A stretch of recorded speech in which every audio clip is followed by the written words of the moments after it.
Wes. Assalamualaikum warahmatullahi wabarakatuh. Waalaikumsalam warahmatullahi wabarakatuh. Yang saya hormati Ibu Kepala Sekolah, Wakil Guru, yang saya cintai teman-teman semuanya.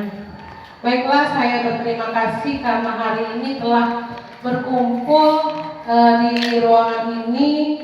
Saya akan mengimbas tentang apa yang sudah saya dapatkan di dalam program Guru Menggerak. Di sini saya akan mengimplementasikan atau mengimbaskan tentang budaya positif. Apa dan bagaimana itu budaya positif? Mungkin sebagian kita sudah mengetahui apa itu budaya positif di dalam kita di lingkungan sekolah kita. Bagaimana teman-teman? Apakah masih semangat? Semangat. Semangat. Oke. Baiklah, agar kita lebih semangat lagi, bagaimana kita akan melakukan ice breaking terlebih dahulu ya. Oke. Karena saya lihat karena sudah siang, mungkin sudah agak ngantuk ya. Kita akan melakukan ice breaking tepuk pramuka aja ya Pak Ibu ya, biar semangat. Biasanya kalau tepuk pramuka itu pakai tangan. Sekarang kita pakai apa Pak? Mulut. Ya, bagaimana biasanya Pak Duri tepuk pramuka? Ya, ini ya ada iramanya. Sekarang kita ganti dengan pakai mulut. Oke, kita mulai. Tepuk pramuka. Pramuka. Pramuka. Pramuka. Pramuka. Pramuka. Pramuka. Oke, bagaimana? Sudah fresh? Baiklah, di sini saya akan menyebarkan mulai apa Bu ya? Menyebarkan pemahaman dan penerapan pengalaman budaya positif.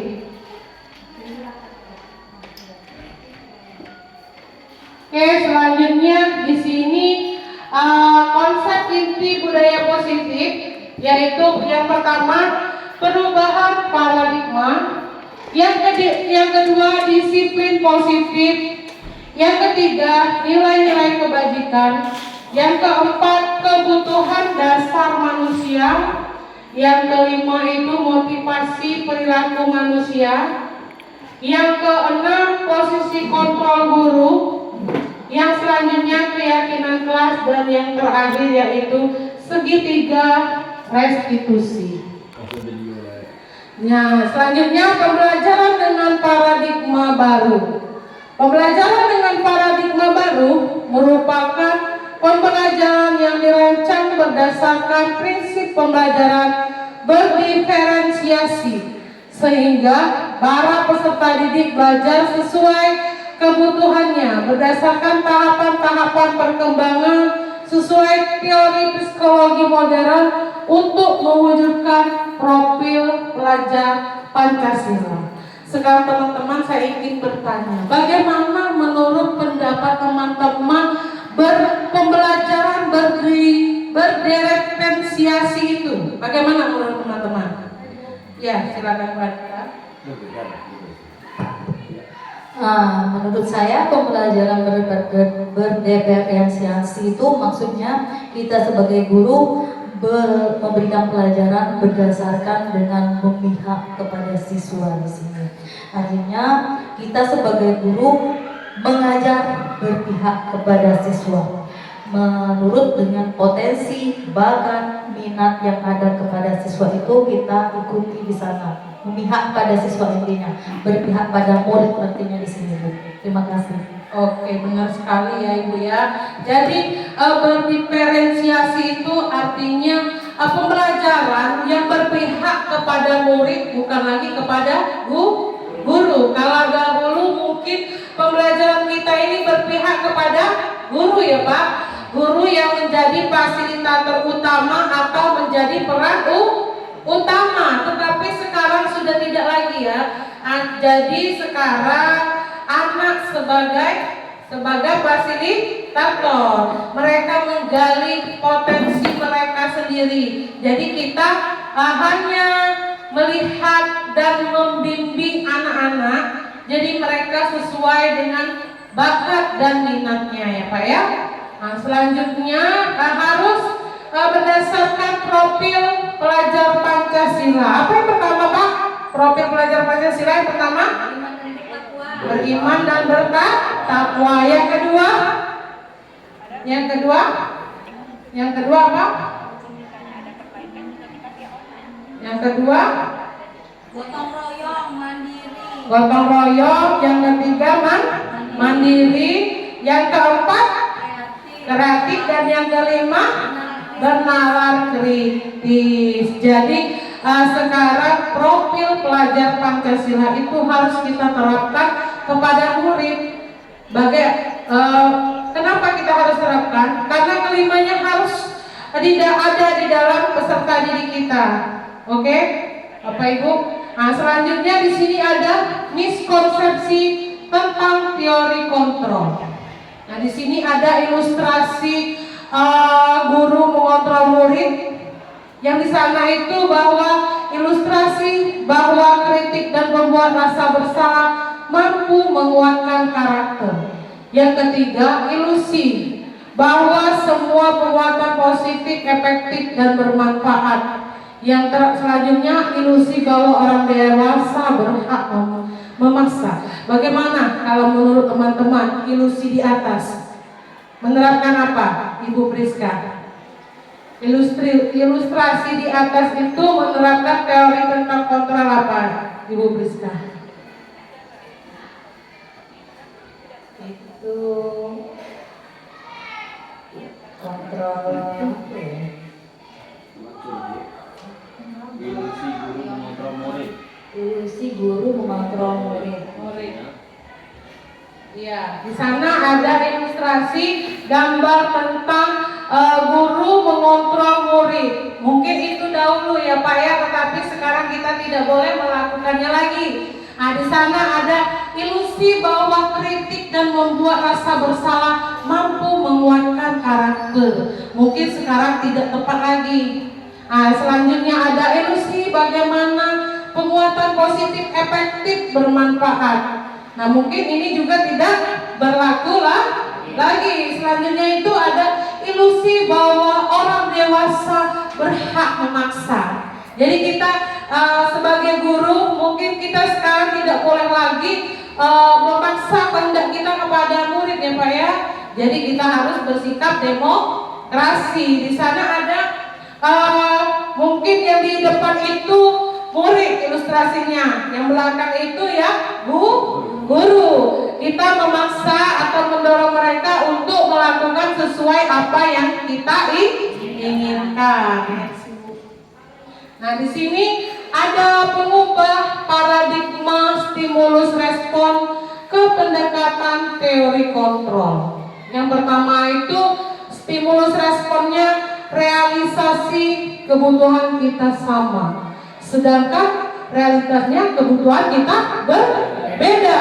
Mungkin kebutuhan anak dengan yang satu dengan yang lain itu berbeda.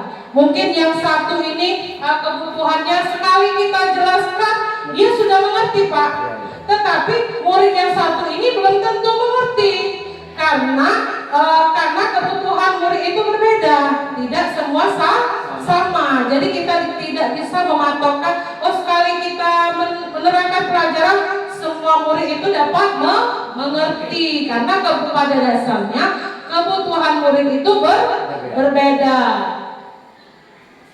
Yang kedua, semua orang melihat hal yang sama. Teori kontrolnya, setiap orang memiliki gambaran yang berbeda. Nah, di sini setiap orang itu mungkin melihat hal yang sama dalam artian, oh ini sekolah kita bagus. Mungkin itu sama ya Pak pandangannya karena memang bagus. Tetapi setiap orang memiliki gambaran yang berbeda. Mungkin sebagian orang menilai ini mungkin mungkin menilai satu objek ya Pak ya. Mungkin gambaran yang nyata dan realnya itu bisa sama, tetapi gambaran mengenai itu tidak sama. Setiap orang memiliki gambaran yang berbeda. Selanjutnya kita mencoba mengubah orang agar berpandangan sama dengan kita. Nah, di sini kita mencoba mengubah orang agar berpandangan sama dengan kita. Bisa tidak itu kira-kira Pak Ibu? Bisa tidak kita mengubah cara pandang seseorang itu harus sama? Bisa tidak? Tidak bisa, karena cara pandang orang itu berbeda-beda. Kita mau mencoba mengubah orang agar berpandangan sama dengan kita. Tidak bisa. Mungkin Ibu Lewi berpendapat dengan saya lain, tidak sama dengan Ibu Yanti, karena pada dasarnya kita tidak bisa mengubah pandangan orang itu sama, ya. Selanjutnya dari kontrol, kita berusaha memahami pandangan orang lain tentang dunia. Nah, jadi mungkin kalau Ibu Lewi tadi berpandangan menilai saya begini dan Ibu Herianti itu menilai saya begini, itu wajar. Kita harus memahami karena cara pandang orang tadi berbeda, ya. Nah, selanjutnya berperilaku buruk dilihat sebagai suatu kesalahan. Mungkin kita pada dasarnya melihat perilaku buruk sebagai contoh anak kita ini membolos sekolah. Itu kita lihat sebagai perilaku yang apa-apa yang buruk. Kita tidak tahu. Nah, itu sebagai stimulus respon. Kita pertama, oh dia ini bolos sekolah. Berarti pikiran pertama kita apa, Pak? Berperilaku buruk. Namun setelah kita tahu teori kontrolnya, semua perilaku memiliki tujuan. Jadi kita tanya dulu, nah, kenapa kamu bisa terlambat? Bisa jadi dia punya alasan. Mungkin dia harus ngasuh adiknya dulu. Mungkin yang kedua, atau dia harus mengerjakan sesuatu sebelum datang ke sekolah. Jadi kita harus dulu melihat latar belakang mengapa anak ini membolos, ya. Nah, selanjutnya itu orang lain bisa mengontrol saya. Nah, bagaimana itu? Kira-kira orang lain dapat tidak mengontrol kita? Tidak dapat, ya Pak, ya. Jadi di stimulus kontrolnya hanya Anda yang bisa mengontrol diri Anda. Apakah itu benar? Benar. Jadi kita harus mengontrol diri kita yang bertujuan ke positif. Kita yang bisa menentukan diri kita. Kita mau ke positif atau berbuat ke negatif. Selanjutnya, saya bisa mengontrol orang lain. Apakah bisa kita mengontrol orang lain? Tidak bisa.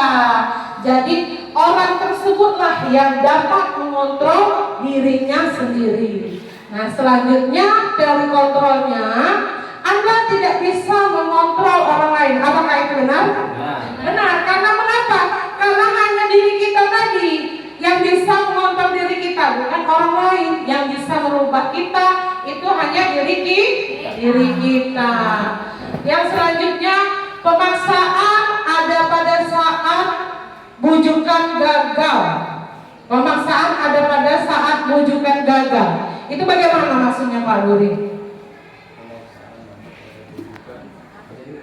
Pemaksaan ada pada saat bujukan gagal.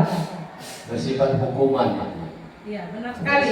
Jadi mungkin maksudnya itu begini, kita pertama membujuk anak agar tidak membolos sekolah, gitu ya Pak.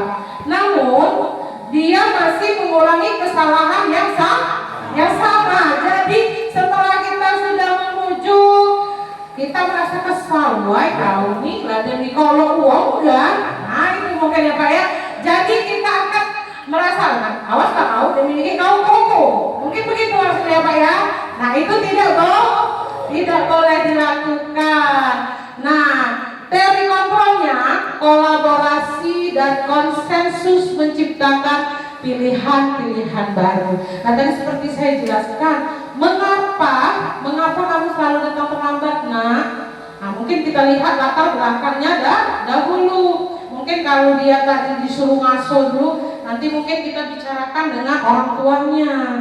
Kalau anak ini sering datang terlambat, jangan diberi beban tanggung jawab sebelum sekolah. Mungkin bisa dilakukan setelah pulang dari sekolah. Selanjutnya, model berpikir menang kalah. Nah, bagaimana itu maksudnya, Bu Lewi? Model berpikir menang kalah itu gimana, Bu? Maksudnya, Bu?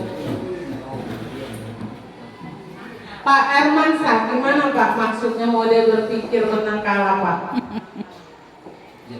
Baik Bu, mungkin pemahaman saya menanggapi menang kalah itu ada salah satu posisi yang dirugikan. Jadi yang diusulkan Ibu Novi tadi yang menang itu berarti ia sama-sama menang dan tidak ada yang dirugikan. Jadi posisinya hati ke hati, senang sama senang. Begitu menurut saya Bu. Oh iya, terima kasih, benar sekali ya Pak ya.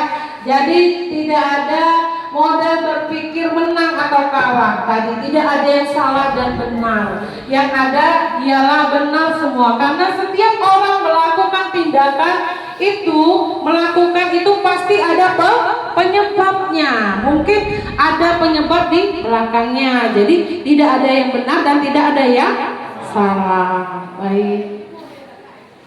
Nah, di sini ada disiplin positif. Nah, disiplin berasal dari kata disiplina yang artinya belajar. Disiplin mengacu pada disiplin diri yang memiliki tanggung jawab terhadap apa yang dilakukan berdasarkan nilai-nilai yang diyakini. Nah, di sini berarti yang artinya belajar. Berarti kata disiplin itu artinya belajar. Bagaimana kita belajar mengatur diri kita supaya kita berlaku di disiplin. Baik disiplin kita tepat waktu, disiplin kita dalam belajar. Itu berarti kita sama-sama belajar bagaimana mengatur diri kita supaya apa? Supaya disiplin, dapat menepati waktu dan sebagainya. Ya, disiplin itu tidak masalah waktu, disiplin waktu, bagaimana kita pembelajaran pada anak tuntas atau tidak, itu termasuk di disiplin ya. Nah, selanjutnya ada lagi disiplin positif, merupakan salah satu cara penerapan disiplin yang bertujuan untuk menumbuhkan kesadaran serta memberdayakan peserta didik tanpa imbalan penghargaan atau reward, ancaman atau hukuman. Ternyata ya Bapak Ibu, tindakan atau kita selama ini mungkin tidak ada salahnya. Karena dulu kalau kita nilai yang paling besar kita kasih reward ya Pak ya. Kita kasih ranking. Ternyata sekarang tidak boleh lagi dikasih reward. Mengapa itu Pak Herman, menurut Pak Herman?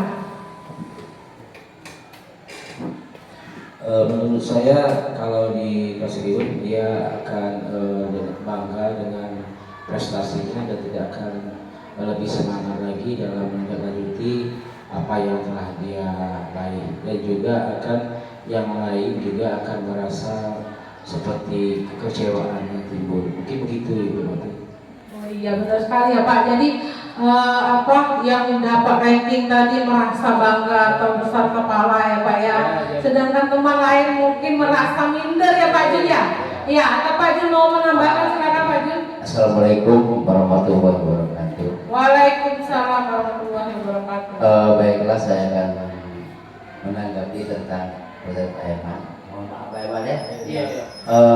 Memang pernah saya seperti itu dengan siswa. Malah siswa yang ranking itu saya tidak kasih hadiah lagi, malah mereka lemah belajarnya. Nah, karena itu kalau saya, Bu ya maaf Bu ya.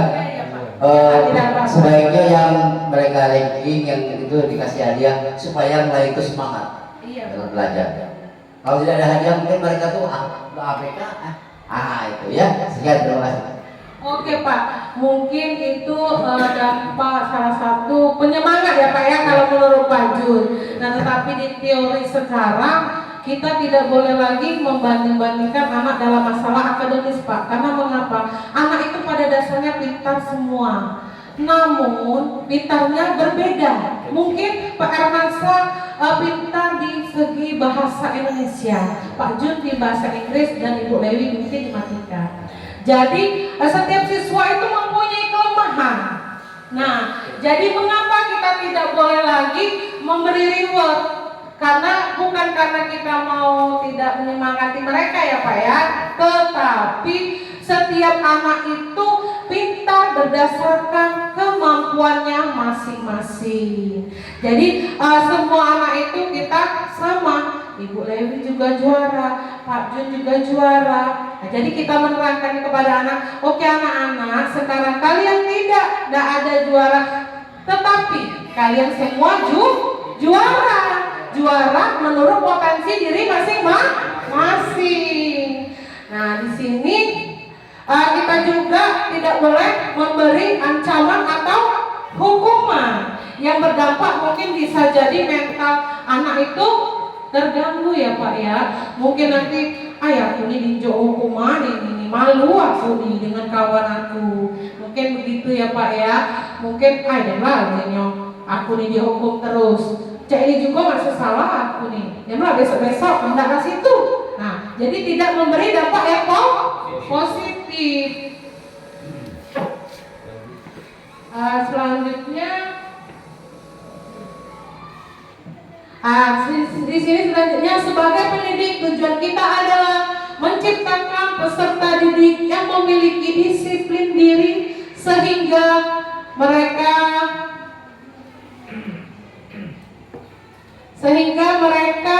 berperilaku mengacu kepada nilai-nilai kebajikan universal dan memiliki motivasi intrinsik dalam perubahan perilaku yang ke arah yang lebih baik. Jadi di sini tujuan kita itu sebenarnya itu menjadikan siswa itu tidak takut. Disiplin itu berdasarkan dalam dirinya, bukan karena takut akan ancaman dan hukuman. Jadi kesadarannya itu untuk berlaku disiplin itu berasal dari dalam dirinya ya Pak ya. Kalau takut hukuman, aduh Bapak itu takut aku diam aku, aduh Pak Jun ngajar gana siapa Pak Jun tuh. Nah, kaget Pak Luri lagi, ada boleh berikut Pak Luri itu kan santai ya kan.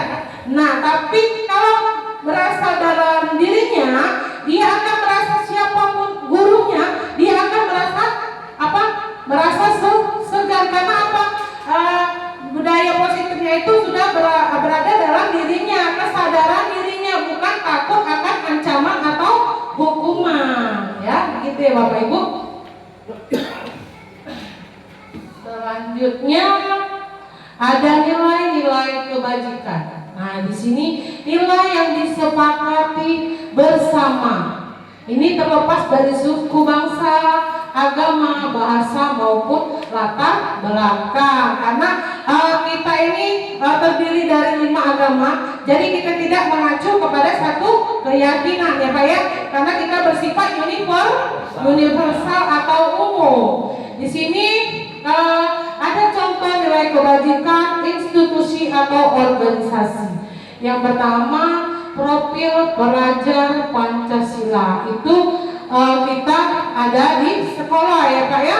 Beriman dan bertakwa kepada Tuhan yang Maha Esa dan berakhlak mulia, berkebinekaan global, mandiri, gotong royong, kreatif dan bernalar kritis sesuai dengan profil pelajar Pancasila. Selanjutnya Ibu Primary Year Program atau PYP, toleransi, rasa hormat, integrasi, mandiri, menghargai, antusias, empati, keingintahuan, kreativitas, kerjasama, percaya diri dan komitmen. Jadi timbul rasa menghormati, saling menghargai di antara sesama siswa.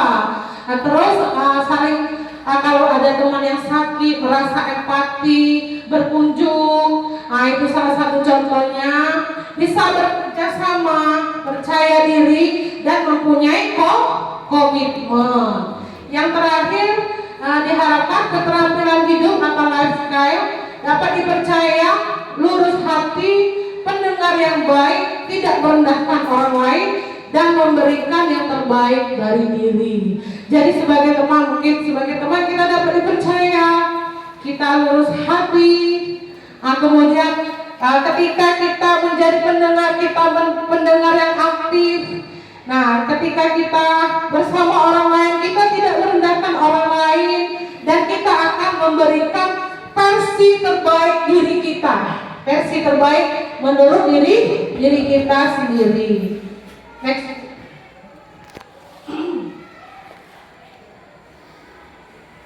Nah, di sini ada kebutuhan dasar manusia. Kebutuhan dasar manusia adalah segala sesuatu yang kita lakukan untuk mendapatkan apa yang kita inginkan. Seluruh tindakan yang kita lakukan memiliki tujuan tertentu, dan semua orang usaha terbaik yang kita lakukan adalah dalam rangka agar kebutuhan dasar kita terpenuhi dengan baik. Bagaimana menurut Pak Jun itu Pak? Kalimatnya Pak. Kebutuhan dasar manusia. Terima kasih Bu. Ini saya masih bikin kebutuhan dasar manusia ini secara umum atau secara siswa ya. Iya Pak. Siswa. Kebutuhan dasar manusia itu bisa dari kita, bisa siswa. Karena kan manusia itu semua, siswa juga manusia, kita juga manusia, gitu Pak. Kebutuhan dasar kita ya Pak. Ya, baiklah Pak. Tanya dulu untuk kebutuhan dasar manusia ini ya seperti rasa aman, rasa dihargai, kemudian cukup sandang pangan, nah itu. Kalau siswa Bu ya, pendapat saya tuh pertama ingin dipuji, kemudian siswa tuh ingin dimarahi ada, siswa tuh ada, kemudian siswa tuh ada yang mudah merajuk, ada tuh ya.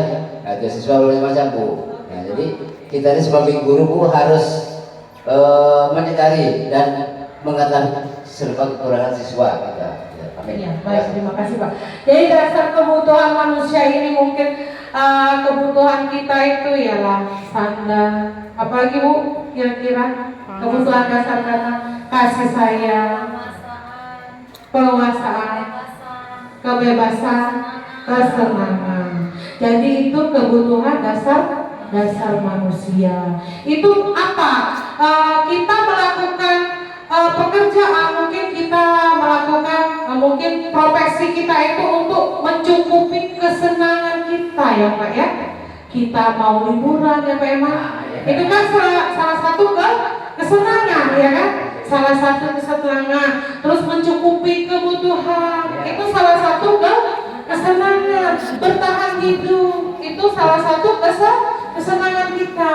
Jadi kita itu mencari bagaimana mencukupi kebutuhan hidup kita. Ya kan Pak ya?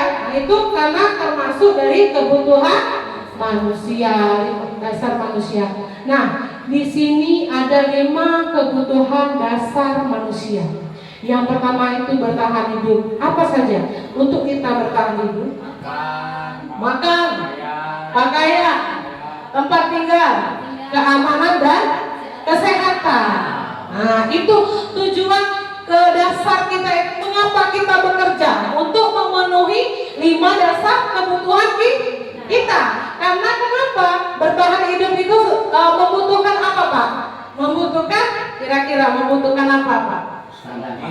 Tidak, maksud saya 5 kebutuhan dasar manusia itu dicukupi dengan apa? Bisa tercukupi dengan biaya. Iya tidak? Iya kan? 5 kebutuhan dasar ini dicukupi dengan biaya. Iya kan Pak? Bagaimana kita mau makanan kalau kita tidak ada uang? Nah, iya, bisa juga karena gini Pak, istri kita tidak dicukupi kebutuhannya lagi dong. Mudah saja Pak, kalau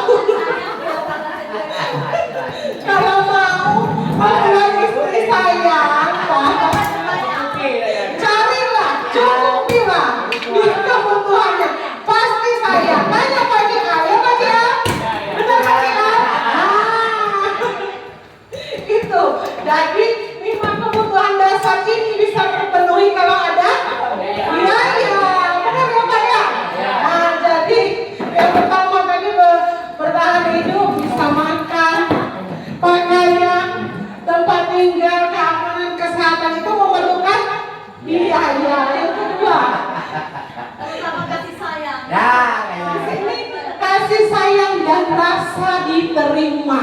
Nah, kasih sayang dan rasa diterima Pak Eman. Ya. Kita bisa diterima karena apa? Uang. Kita bisa diterima. Di sini rasa diterima, dipedulikan, berbagi, kerjasama menjadi bagian dalam kelompok. Selanjutnya penguasaan. Penguasaan ini ada harga diri, keinginan untuk dianggap pemimpin berprestasi, diakui dan didengar. Nah Pak Eman, kalau Pak Eman di rumah, mau rumahnya marah, ya Pak Eman kasih lagi. Oh iya Pak, ada lagi. Mungkin begitu ya Pak ya. Itu salah satunya ya Pak ya. Bercanda aja ya Pak ya. Bercanda. Nah, selanjutnya itu ada kebebasan mandiri, memiliki pilihan, mencoba hal baru, mampu mengendalikan arah dirinya. Jadi kita harus, kebebasan itu kita harus apa? Mandiri. Kita memiliki pilihan. Misalnya hari ini Bu Lewi, aku nak pakai jilbab pink, itu pilihan Bu Lewi. Bu Lewi aku nak itu jilbab hitam, itu merupakan pilihan Ibu Herianti. Jadi mencoba hal baru. Ayah nak nyoba makan bakso situ, bosan aku di situ terus. Itu salah satu contoh mencoba hal baru. Tapi Pak Eman tidak boleh mencoba hal baru dengan Bu Lewi. Mampu mengendalikan arah dirinya. Jadi kita harus mampu juga ya Pak mengendalikan arah kita tadi. Oh ya aku nih anak ke kirinya, jangan ke kiri go. Coba lurus sedikit. Nah begitulah kira-kiranya Pak. Yang terakhir itu ialah kesenangan. Yang pertama bermain. Bermain merupakan kesenangan. Humor. Nah kayak kita ini bercanda ya Pak. Itu termasuk di kesenangan. Humor ya Pak ya. Bercanda ya Pak. Nanti selanjutnya antusiasme dan tertawa. Jadi itu termasuk di kesenangan. Hiburan. Agak gini Pak Eman. Ngapalah ujinya Pak Eman nih. Laki aku nih kalau balik dari sekolah kayaknya tuh segernya. Rupanya kenapa Pak? Karena di sekolah tadi banyak tertawanya. Jadi merasa senang ya Pak, begitu ya Pak. Kebutuhan sudah terpenuhi. Apalagi hari ini tadi. Nah, sudah terpenuhi. Baik, selanjutnya di sini ada motivasi perilaku siswa. Nah, yang pertama untuk menghindari ketidaknyamanan atau hukuman. Nah, selanjutnya untuk mendapat imbalan atau penghargaan dari orang lain. Nah, di sana setelah itu itu salah satu motivasi ekstrinsik. Ekstrinsik itu apa? Dari luar.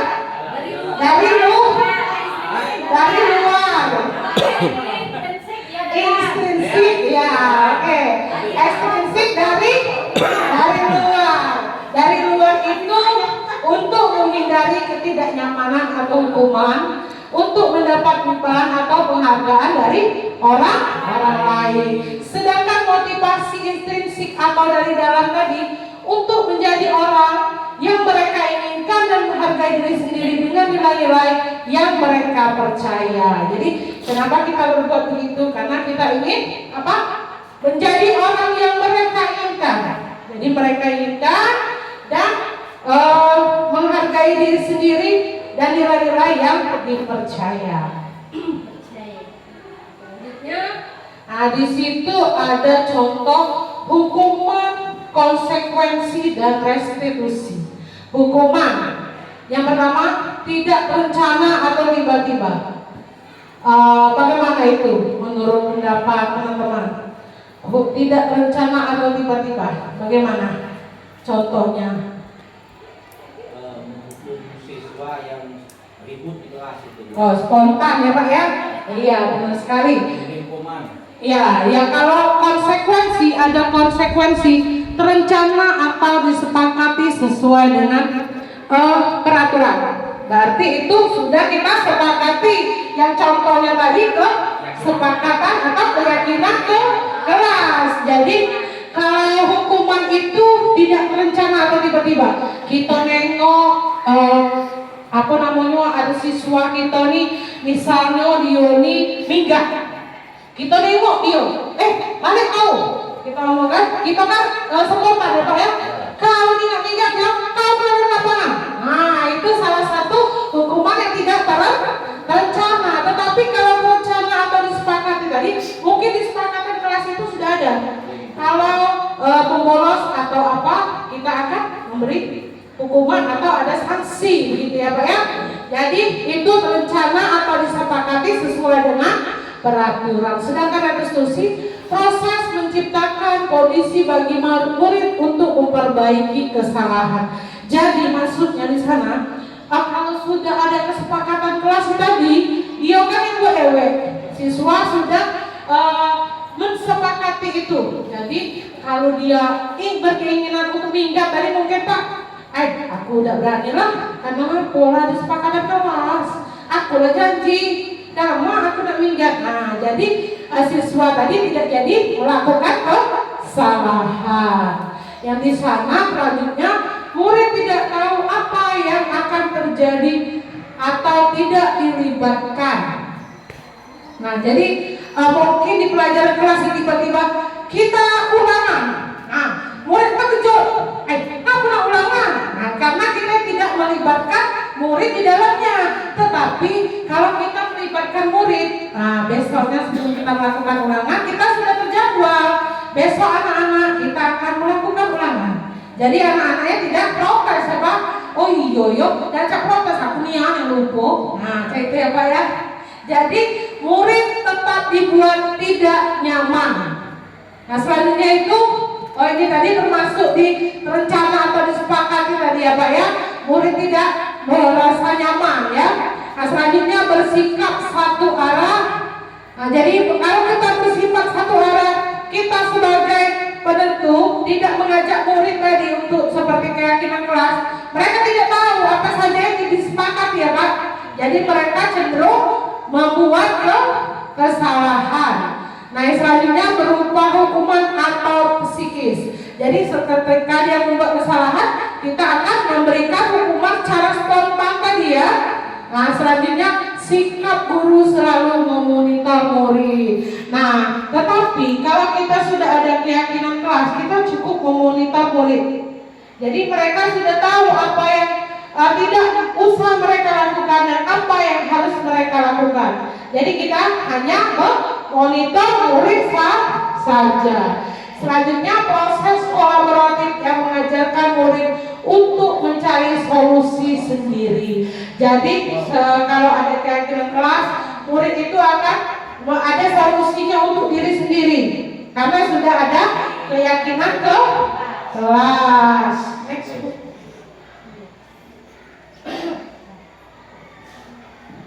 Selanjutnya di sini ada 5 posisi kontrol guru.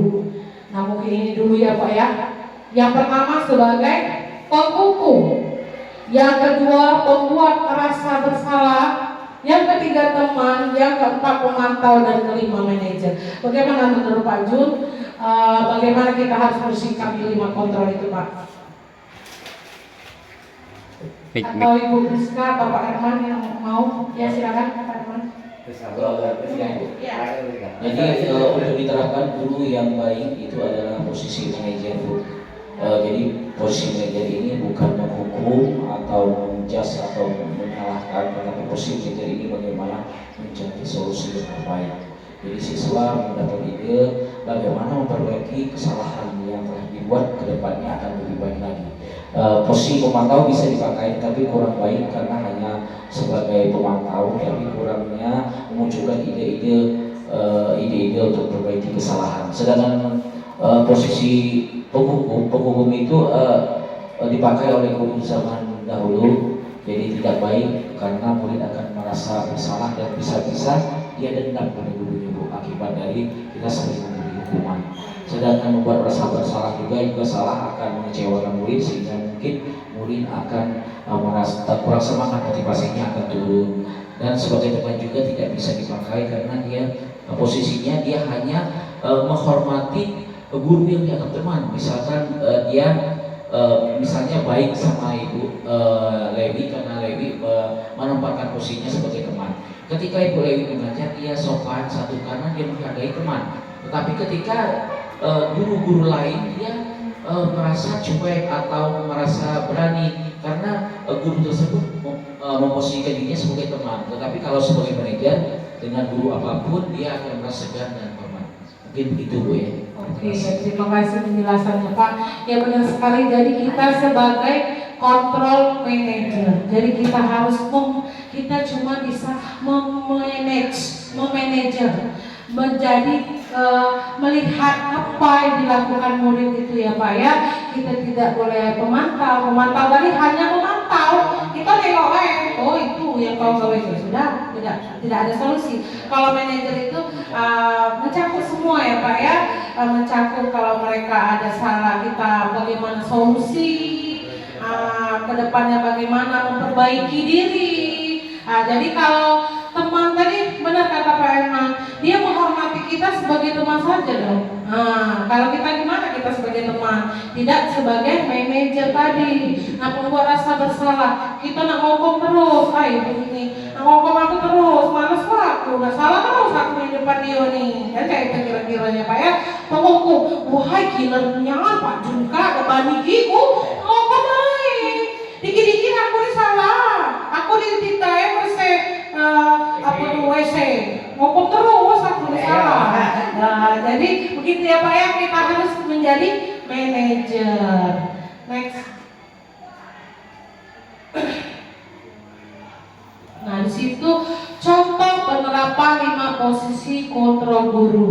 Di contoh kasus, siswa tidak memakai atribut lengkap pada saat upacara bendera. Nah di sini contoh hukum. Kau hormat bendera selama 1 jam. Itu apakah Pak kita memberi hukuman? Apakah itu tepat? Tidak ya Pak ya, kita tidak tepat karena itu bukan solusi. Nah ini tadi kalau kita membuat rasa bersalah, boleh tidak Pak? Kita ngomong, berapa kali lah ibu bapaknya harus memberitahu kamu nih buat kecewa ibu terus. Kira-kira tidak tidak boleh. Baiknya kita memberi solusi, kita panggil nak kau ini penyebabnya apa? Kita kan sudah ada peraturan tersendiri, jadi kita harus menaati peraturan sekolah ya Pak ya. Jadi kita tidak boleh kau nih lagi ngomongin terus, nggak ngerti. Nah itu dia merasa bersalah ya Pak ya. Kita ngasih tahu dia biar dia tahu, gitu kan? Tetapi itu tidak baik karena tidak ada solusi di dalamnya ya Pak ya.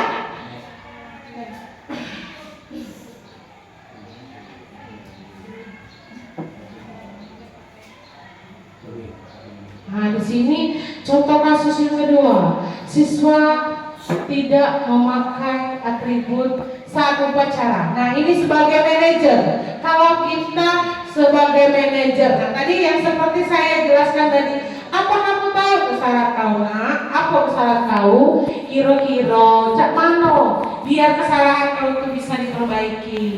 Nah, kita cari solusi ya Pak ya. Ibu aku tidak akan tegasi di rumah. Apa ya?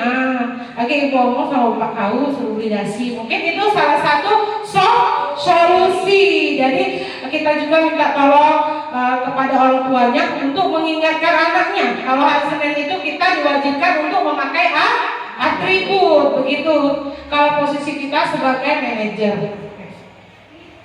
Nah di sini kalau saya kecewa sekali dengan kamu. Ini contoh di mana ini Pak? Yang limbo tadi itu? Tidak boleh.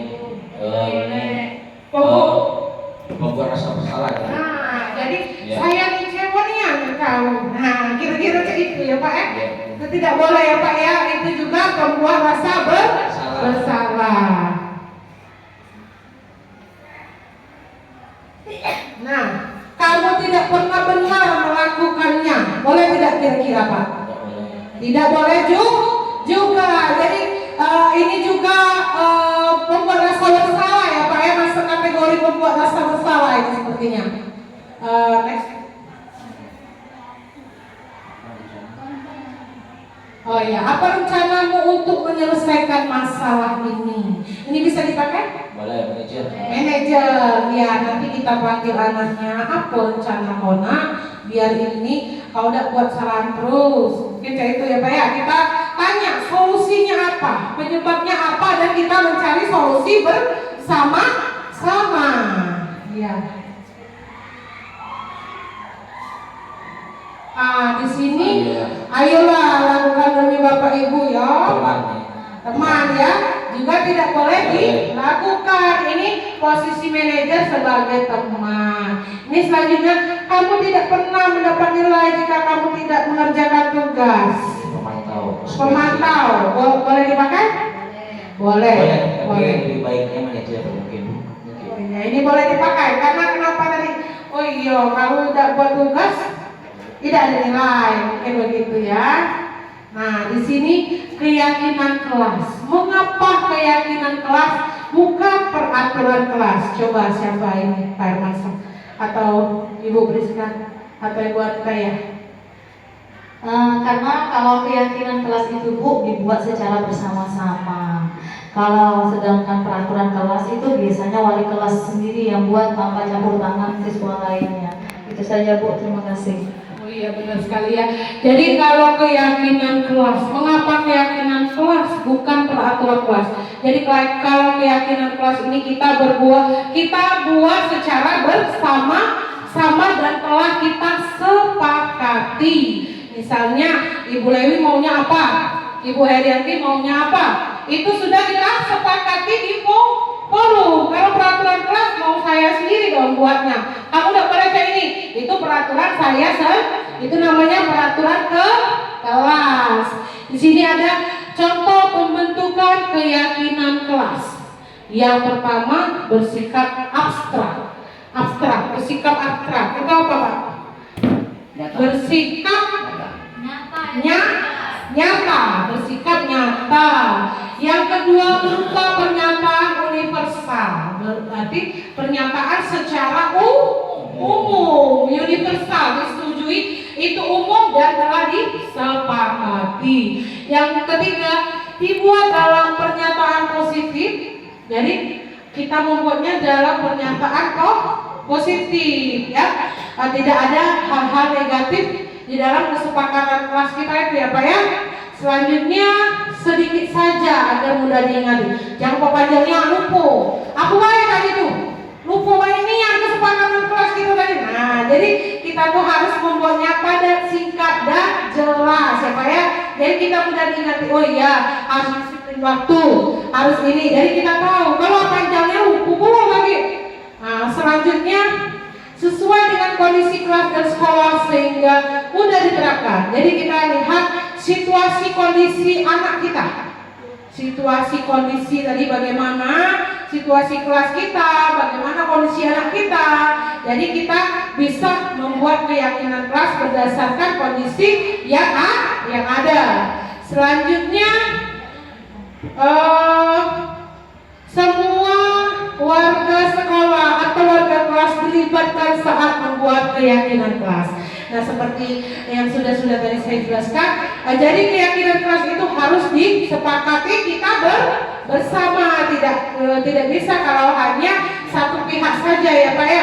Jadi kita harus bersama-sama menyepakati keyakinan kelas. Ya, selanjutnya. Nah, di sini ada contoh segitiga restitusi, suatu proses dialog yang dijalankan oleh guru agar dapat menghasilkan murid yang mandiri dan bertanggung jawab. Nah, kalau ada kasus tadi, kita validasi dulu tindakan yang salah. Misalnya dia tuh sering bolos. Nah, itu salah satu validasi tindakan yang salah. Setelah itu anaknya kita aja kita menanyakan keyakinan kita kepada anak tersebut. Nah, setelah kita menanyakan keyakinan tadi apa penyebab dan sebagainya, kita menstabilkan identitas atau kita mencari solusi begitu ya Pak ya. Jadi kita tidak hanya menjudge, tapi kita harus menjalankan segi menstabilkan identitas dengan cara segitiga restitusi tadi ya Pak ya. Selanjutnya menstabilkan identitas berdasarkan prinsip membuat kesalahan adalah bagian dari proses pembelajaran. Jadi kalau anak itu buat salah, nanti kita akan bilang sudah kita menasehati. Kalau orang sudah berbuat salah itu, asal dia mau berubah itu tidak apa-apa, karena bagian dari perjalanan Pak. Membuat kesalahan kalau membuat kesalahan itu bukan berarti selamanya tidak bisa berubah, tidak kan? Jadi tapi harus kita yakinkan itu proses adalah bagian dari proses pembelajaran. Di sini kamu pasti punya alasan mengapa kamu lakukan itu. Jadi kita sudah tahu apa alasan dia melakukan itu. Yang kedua, padahal kamu bisa melakukannya yang lebih buruk dari ini ya. Nah, yang ketiga, kamu patut bangga karena kamu telah melindungi sesuatu penting buatmu. Yang ketiga, yang keempat, kamu melakukannya karena mempertahankan sesuatu yang penting bagimu. Nah, itu paling dasar tindakan ya salah ya. Nah, selanjutnya, ini menanyakan keyakinan berdasarkan prinsip teori kontrol bahwa pada dasarnya kita termotivasi secara intrinsik. Nah, di situ apa keyakinan kelas kita? Nah, kalau kita sudah mempunyai keyakinan kelas tadi, kita sudah bisa menanyakan, ayo nak, kamu tadi kan sudah ada keyakinan kelas, masa kamu melanggar? Jadi dia sudah ada keyakinan ke kelas. Yang kedua, ada nilai-nilai yang telah disepakati tadi. Jadi sudah ada nilai-nilai yang kita sepakati bersama di keyakinan kelas tadi ya. Nah, yang terakhir, yang ketiga, seperti apa gambaran sebuah kelas ideal menurutmu? Nah, jadi apa? Gimana ideal kelas ideal menurut anak itu gimana? Apa gimana? Ada apa? Mungkin begitu ya Pak ya. Yang terakhir, kamu ingin menjadi orang seperti apa? Nantinya kita dapat tahu anak itu ingin menjadi orang yang seperti apa, begitu mungkin ya Bu ya. Jadi kita tidak bisa memaksakan kehendak. Nah, saya ini ada yang ingin ditanyakan Bu, Bapak silakan. Ya, silakan Pak Rahmat. Ini bukan pertanyaan, tapi setelah saya menanggapi dari Bapak dan Ibu, saya bisa pemahaman baru Bu. Jadi pemahaman baru bahwa posisi kita sebagai guru, kita harus melakukan posisi belajar. Jadi bukan mencari kesalahan atau menghukum, tetapi kita mencari solusi bagaimana kita mencari perbaikan diri ke depannya. Dan juga saya mengetahui pengalaman baru, belajar baru dari yang Ibu berikan tentang 5 kebutuhan dasar manusia tadi. Jadi setelah semuanya terpenuhi, mungkin baik siswa dan gurunya mungkin akan terbentukkan ekosistem yang menyenangkan dan bahagia. Mungkin begitu Bu. Saya mendapat pengalaman baru. Terima kasih atas pemaparannya. Terima kasih saya mendapat pengalaman baru. Terima kasih. Iya Pak, terima kasih Pak. Iya, jadi pembelajaran kita yang hari ini apa pertama Pak yang kita bisa petik? Yang pertama itu apa? Bagaimana Pak? Budaya positif. Membiasakan budaya positif. Yang kedua, Disiplin. membuat keyakinan kelas. Jadi untuk meminimalisir siswa bertindak salah atau kita menghukum siswa, jadi kita harus membuat keyakinan kelas. Jadi kita bisa bersama-sama mendisiplinkan diri dengan keyakinan kelas yang telah kita sepakati atau kita buat. Selanjutnya restitusi segitiga. Jadi kita ketika anak itu mendapatkan atau membuat kesalahan, kita harus menerapkan segitiga restitusi. Kita tanyakan dahulu mengapa, apa penyebabnya dia berbuat salah. Yang ketiga kita Apa yang kedua tadi kita Disi- mencari, yang kedua tadi kita kita memberi tindakan. Jadi ya identitas mengapa bisa seperti ini, mungkin apa penyebabnya anak ini melakukan kesalahan, dan yang terakhir kita mencari solusi untuk anak tersebut. Jadi dari ini ada yang mau ditanyakan lagi? Hah? Oh ya, bagaimana umpan balik? Ya silakan Pak Jun. Kembali dari pelajaran nanti. Iya, silakan Pak Juanda memberikan umpan balik untuk pembelajaran kita hari ini. Saya ingin sedikit bertanya. Iya Pak. Sudah 3 tahun saya ngajar sini Bu ya. Pak. Memang Bu, dari saya dulu SMP Selangit, kemudian ke Karang Pulau Bangku, terakhir ke Karang Bangku. Memang Bu, siswa-siswa kita ini rata-rata nakal. Kadang dia itu ingin dipuji, kemudian cita-citanya nggak punya diri keputusan, keyakinannya tidak ada.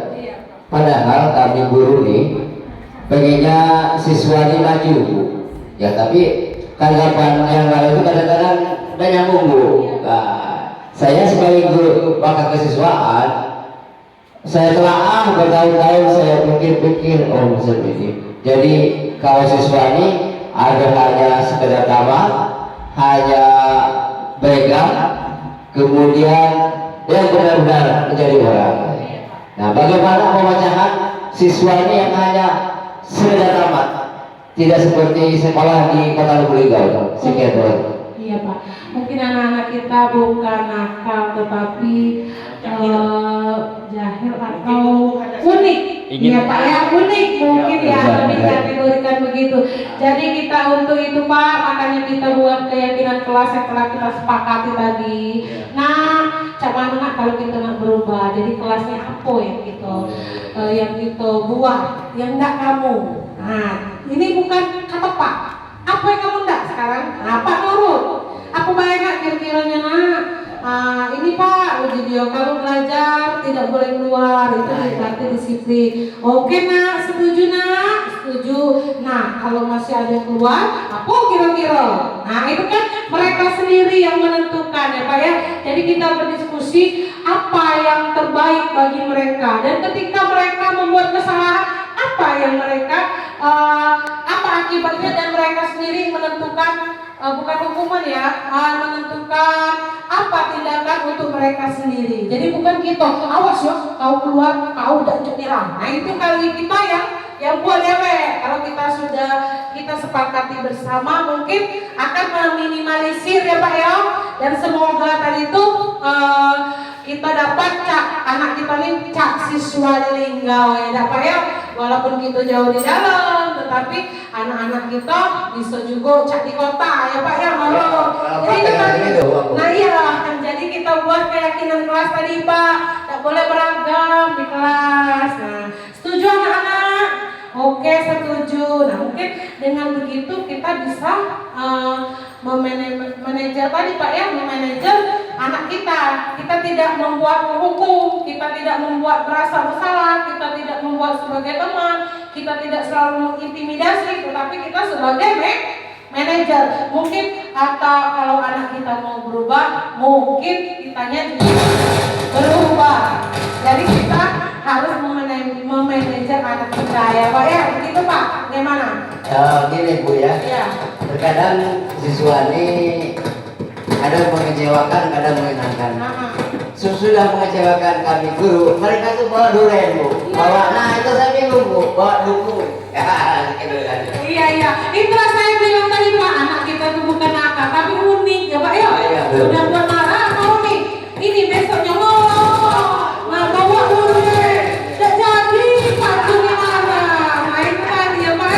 Jadi kita itu mungkin itu sebagai tindakan yang tepat tadi Pak. Jadi kita harus memanajemen kita supaya kita itu menjadi manajer, bukan menjadi teman.